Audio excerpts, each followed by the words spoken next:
Historical background of microbiology. Microbiology essentially began with the development of the microscope.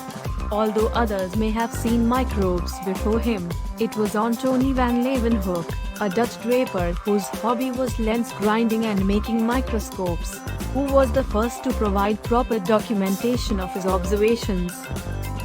His descriptions and drawings included protozoans from the guts of animals and bacteria from teeth scrapings. His records were excellent because he produced magnifying lenses of exceptional quality.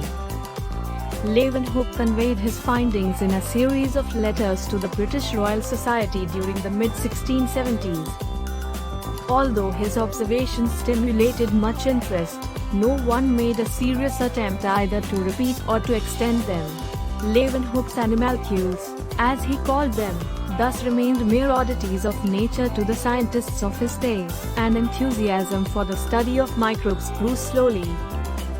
It was only later, during the 18th century revival of a long-standing controversy about whether life could develop out of non-living material, that the significance of microorganisms in the scheme of nature and in the health and welfare of humans became evident.